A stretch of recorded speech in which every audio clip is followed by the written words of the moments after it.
Capítulo 12. Brindisi. Salimos de Inglaterra y comenzamos nuestro encantador viaje a finales de octubre. Evelyn mejoró en salud y ánimo desde el momento en que partimos y Sir William estaba completamente feliz al ver disfrutar a su hija. Casi no hace falta decir cuánto significó este viaje para mí. Nunca antes había salido de Inglaterra, por lo tanto, todo en el extranjero era completamente nuevo y extraño para mí, y sentía como si estuviera viviendo un sueño muy grato y encantador. Pasamos algún tiempo en París y visitamos todos los lugares de interés, tanto dentro como en los alrededores de la ciudad. De París fuimos a Turín, donde descansamos más de una semana antes de emprender el largo y tedioso trayecto hasta Brindisi. Llegamos a Brindisi tarde en la noche del sábado. Todos estábamos muy cansados y exhaustos y sumamente contentos de haber llegado al final del viaje. Nos hospedamos en un hotel cerca del mar, un lugar muy curioso con aspecto oriental, con pisos de piedra sin alfombra, paredes encaladas y solo el mobiliario estrictamente necesario en las amplias habitaciones. A la mañana siguiente me desperté temprano. Fui a la ventana y miré hacia afuera. Me parecía un auténtico país de hadas. El puerto estaba tan tranquilo como un lago, y cubierto por el reflejo de los barcos y botes con sus bonitas velas latinas. Y más allá del puerto, el azul del Mediterráneo brillaba bajo el sol de la mañana. No parecía domingo, pues todo funcionaba como cualquier otro día. La gente de Brindisi compraba, vendía y se apresuraba como si fuera el día más ocupado de la semana. Tomé mi Nuevo Testamento y me senté un poco alejada de la ventana y tuve un momento de quietud a solas, hasta que Clemens vino a decirme que Evelyn ya estaba vestida y bajaba a desayunar. Íbamos a embarcarnos esa misma noche, ya que el vapor saldría temprano al día siguiente. Pero Sir William dispuso que durante el día permaneciéramos tranquilos en el hotel. El clima había sido muy frío cuando estábamos en Turín, y encontramos un gran cambio en Brindisi. El cielo estaba profundamente azul y despejado, y el sol era tan caluroso que nos costaba mantenernos frescas. Evelyn y yo descubrimos un asiento en la azotea plana del hotel, donde estábamos a la sombra y podíamos leer juntas en silencio. Leímos en voz alta los salmos del día, versículo por versículo. Uno de ellos era el Salmo 122, y fue con una sensación maravillosamente extraña que leímos esas palabras. Nuestros pies estuvieron dentro de tus puertas, oh Jerusalén. Salmos 122, 22. May, dijo Evelyn, ¿puedes creer que ese versículo se hará realidad para nosotras? Cuando terminamos nuestra lectura, Sir William salió con nosotras y nos convenció de salir de la esquina sombreada en la que habíamos estado sentadas para caminar hacia el otro extremo de la azotea y contemplar la vista desde allí. Para nuestra sorpresa, no estábamos solas en la azotea. Un caballero inglés estaba apoyado en la barandilla con un libro en la mano, mirando hacia el mar. Se volteó cuando nos acercamos y guardó su libro en el bolsillo. Me pareció que era una Biblia. Sir William y el caballero pronto comenzaron a conversar sobre Brindisi y sus alrededores, y él nos señaló varios lugares de interés en la zona. No era un hombre muy joven, aunque me pareció que se veía mayor de lo que realmente era. Había algo en su rostro, cuando estaba en reposo, que me hacía pensar que había pasado por muchas penas, y sin embargo, cuando sonreía, todo su rostro se iluminaba de inmediato y parecía completamente distinto. No era exactamente un hombre guapo, pero tenía un rostro que, una vez visto, no podías olvidar, y que era imposible no encontrar agradable. Esa fue mi primera impresión del señor Stanley, hasta donde ahora recuerdo. Sir William quedó muy encantado con él, y luego dijo que pocas veces había conocido a un hombre tan sensato y bien leído. Nos sentamos juntos en la azotea y Evelyn y yo hicimos de oyentes mientras los dos caballeros conversaban. «¿Ustedes van a Jerusalén, creo?», dijo el señor Stanley, mientras Sir William le contaba sus planes. «Yo he estado allí varias veces». Esto dio lugar a muchas preguntas por parte de Sir William sobre el alojamiento en Jerusalén, etc. Pero Evelyn y yo nos preguntábamos mucho cómo sabía el señor Stanley que íbamos a Jerusalén. ¿Habría escuchado cuando leímos ese salmo y decíamos que pronto se haría realidad para nosotras? «Me temo que Jerusalén les decepcionará», dijo el señor Stanley volviéndose hacia nosotras. «Deben recordar que, aunque aún es hermosa en su altura, ya no es la alegría de toda la tierra. Es en verdad hermosa a la distancia y todos se maravillan la primera vez que la ven, pero cuando entran dentro de las murallas y la conocen bien, no pueden evitar sentirse deprimidos y entristecidos». Pero hay días más brillantes por venir para Jerusalén, me atreví a decir. Sí, por supuesto, dijo el señor Stanley. Jerusalén será 100 veces más de lo que alguna vez fue la ciudad del gran rey. Pero Sir William siempre consideraba el estudio de la profecía como una mezcla de presunción y romanticismo, y rápidamente llevó la conversación hacia otro tema. Pero yo ansiaba saber cuáles eran las opiniones del señor Stanley sobre el regreso de los judíos y la restauración de Jerusalén. Esa noche subimos a bordo del barco de vapor que nos llevaría a Alejandría. Había muchos pasajeros de primera clase y nos costó conseguir un camarote solo para nosotras. Finalmente, Sir William logró asegurarnos uno pequeño para Evelyn y para mí, con solo 2 literas, y tan pronto terminó la cena, fuimos a nuestro camarote. Había muy pocos pasajeros en la cena. El señor Stanley estaba allí y algunos otros que habíamos visto en el hotel de Brindisi, pero la mayoría abordaron mientras ya nos acostábamos. Acababan de llegar en el tren nocturno desde Turín y habían reservado sus camarotes con antelación, telegrafiando al capitán. Evelyn y yo nos estábamos cambiando cuando escuchamos una voz en el salón que nos resultó muy familiar. Era la voz de una dama, y le daba órdenes a la camarera con un tono imperioso sobre los arreglos en su camarote. «Debe ser Lady Eldridge», me dijo Evelyn. «Esa voz es exactamente como la suya». Clemens fue en ese momento a buscar agua caliente y regresó con la información de que sí, era Lady Eldridge y que había tomado el camarote contiguo al nuestro. «¡Oh, cielos!», dijo Evelyn. «Me pregunto a dónde va. Espero que no sea el Cairo. Recuerdo que a menudo pasa el invierno allá. Bueno, mañana lo sabremos». Así como la voz de Lady Eldridge había sido lo último que escuchamos en la noche, también fue lo primero que oímos en la mañana.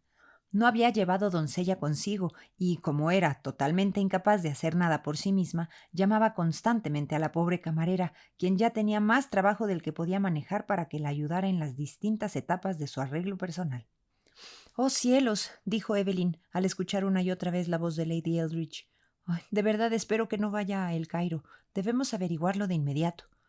Nos encontramos con Lady Eldridge en el desayuno. Se mostró más que encantada de haber coincidido con Sir William y Evelyn y deseaba saber hacia dónde nos dirigíamos y cuánto tiempo tendría el maravilloso placer de viajar en nuestra compañía. «Viajar sola es un esfuerzo tremendo, querida», le dijo a Evelyn, «y yo soy naturalmente muy nerviosa. Realmente ha sido un milagro encontrarme con ustedes. Estoy segura de que Sir William no se negará a hacerse cargo de mí». Sir William hizo una leve reverencia y dijo que con gusto ayudaría a Lady Eldridge en lo que pudiera, pero no me pareció particularmente entusiasmado con la incorporación a nuestro grupo, pues desde ese momento Lady Eldridge se consideró parte de él. Le pasó toda la responsabilidad de su equipaje a Sir William y utilizó a Clemens como si fuera su propia doncella. «Pero», dijo Lady Eldridge mientras terminábamos el desayuno, «¿todavía no me has dicho a dónde vas, querida Evelyn?» Evelyn iba a contestarle, pero para mi sorpresa Sir William la interrumpió. «Aún no hemos definido nuestros planes, Lady Eldridge», dijo. «Voy a considerar esta mañana qué ruta tomaremos, y entonces podré informarle». «Ah, deben ir al Cairo», dijo Lady Eldridge con firmeza. «No hay lugar como el Cairo en invierno. El clima es simplemente perfecto, querida», agregó dirigiéndose a Evelyn. «Ahora Sir William debe decidir quedarse al menos 3 meses en el Cairo, y así podremos pasar todo el invierno juntos. Vamos, creo que es un plan excelente». Sir William sonrió y dijo que lo consideraría, pero que había muchos otros lugares que deseaba visitar, y que no podía tomar una decisión apresurada. No volvimos a ver mucho a Lady Eldridge después del desayuno, pues permaneció todo el día en el salón leyendo una novela francesa, y pareció pensar que éramos unas chicas muy extrañas por preferir salir a cubierta. Evelyn y yo encontramos un lugar protegido donde el viento frío no nos alcanzaba, y allí nos sentamos con nuestros libros y labores hasta la noche. El barco de vapor había zarpado temprano en la mañana, y aunque soplaba una brisa fresca, el mar no estaba particularmente agitado, y comenzábamos a pensar que los viajes por mar no eran ni la mitad de incómodos y desagradables de lo que la gente decía. Sir William caminó de un lado al otro de la cubierta con el señor Stanley, casi toda la mañana, discutiendo sus planes. De vez en cuando se detenían a examinar un mapa o una guía, y finalmente se sentaron en un banco, y Sir William sacó un lápiz del bolsillo y escribió bajo el dictado del señor Stanley. «Me pregunto qué habrá decidido papá», dijo Evelyn. «Ojalá viniera a contarnos. Estoy segura de que no quiere ir a El Cairo, ahora que Lady Eldridge va allá. ¿Notaste que no me dejó decir a dónde íbamos?»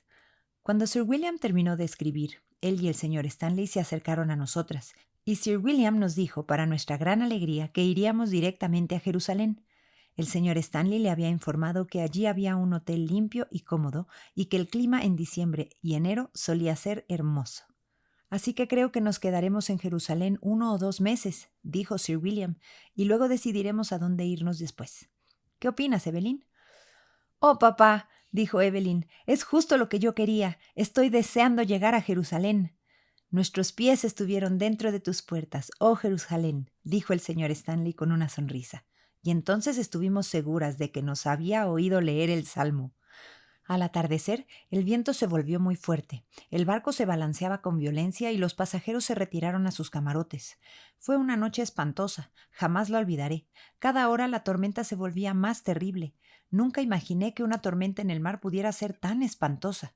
Las olas golpeaban sobre nuestras cabezas y de vez en cuando el camarote se iluminaba con destellos de relámpagos, seguidos casi de inmediato por truenos ensordecedores.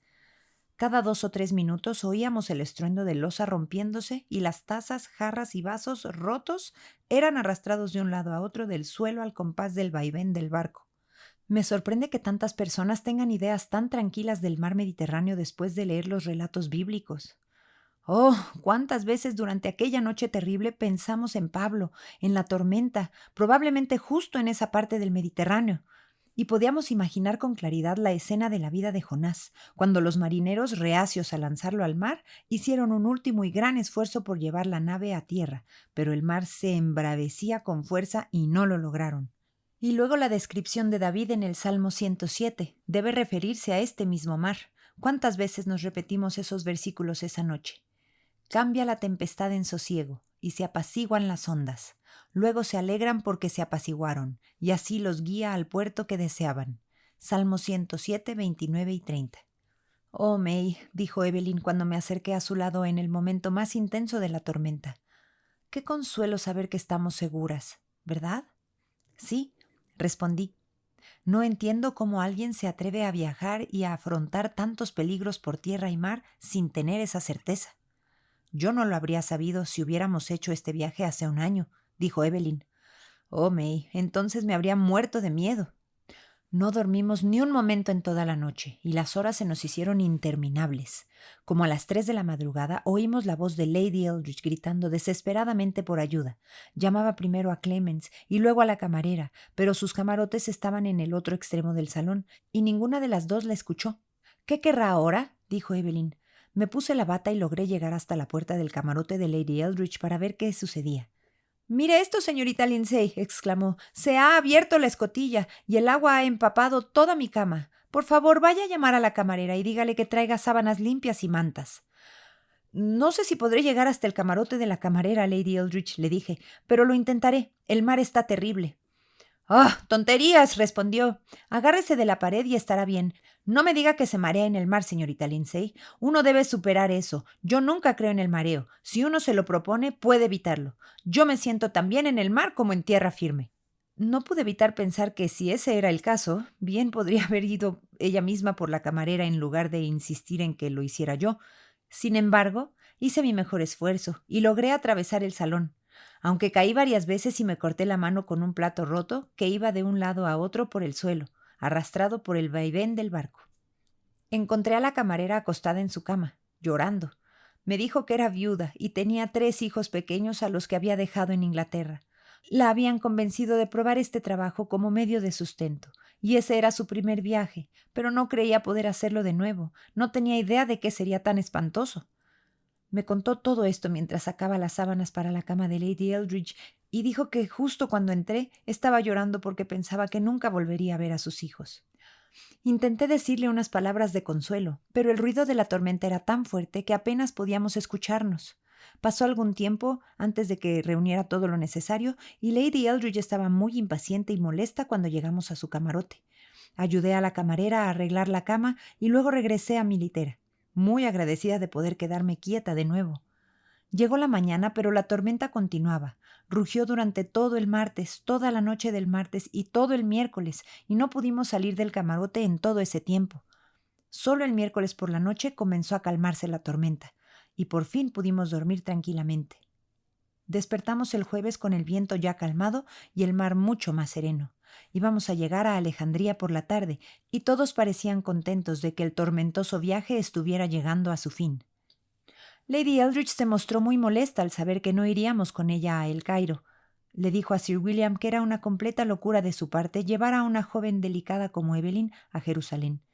Pero Sir William solo sonrió y dijo que era el deseo de Evelyn tanto como el suyo, y que, si Lady Eldridge hacía más averiguaciones, descubriría que en los meses de invierno el clima en Jerusalén era todo lo que se podía desear.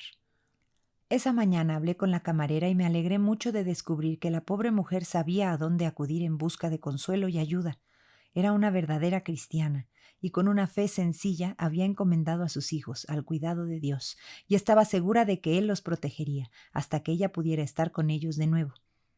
Los había dejado con su hermano y su esposa, y sus pensamientos parecían estar constantemente con sus pequeños ausentes. Me alegró tanto haber hablado con ella, pues me agradeció mucho y me dijo que las pocas palabras que le había dicho durante la tormenta le habían servido de gran consuelo y la habían hecho sentirse avergonzada de haber tenido miedo. Finalmente llegamos a Alejandría y disfrutamos mucho del espectáculo que se presentó ante nuestros ojos. La ciudad intensamente blanca, el agua azul del puerto, el piloto con una capucha oscura sobre la cabeza llegando en su pequeña embarcación para subir a bordo, y luego los innumerables botes llenos de árabes bulliciosos luchando entre ellos por llevarse el mayor número de pasajeros a la orilla. Era muy curioso verlos pelear como fieras por su presa, y al mismo tiempo tan pintorescos en sus variados atuendos que era imposible enojarse con ellos. Después de muchos empujones, discusiones, forcejeos y gritos, nos encontramos en el mismo bote que el señor Stanley, quien se había encargado de todos nosotros, incluida Lady Eldridge, y había negociado en nuestro nombre en árabe, logrando tras muchas dificultades un acuerdo justo con el barquero sobre el precio. Pasamos una noche en Alejandría en el hotel, pero no vimos mucho de la ciudad, pues estábamos demasiado cansados y agotados por el viaje para salir, y agradecimos poder descansar tranquilos hasta que llegara la hora de embarcar en el barco que nos llevaría a Jaffa. Muy distinta del cómodo barco de vapor de la Peninsular and Oriental Company del que acabábamos de desembarcar. Pero el mar estaba en calma, así que sentimos que podíamos soportar cualquier incomodidad con gratitud. Éramos los únicos pasajeros de primera clase a bordo, pero un gran grupo de viajeros se uniría a nosotros en Port Said, y ya habían reservado sus camarotes. Nos quedamos en la cubierta hasta muy entrada la noche, paseando, mirando el sol ponerse sobre el mar y conversando sobre todo lo que teníamos por delante. Sir William tenía innumerables preguntas que hacer sobre Jerusalén, y el señor Stanley era perfectamente capaz de responderlas todas, pues apenas 2 años antes había pasado un invierno completo en Jerusalén para dibujar algunos de los muchos lugares de interés en la ciudad y sus alrededores, y prometió, a petición de Sir William, mostrarnos sus bocetos algún día.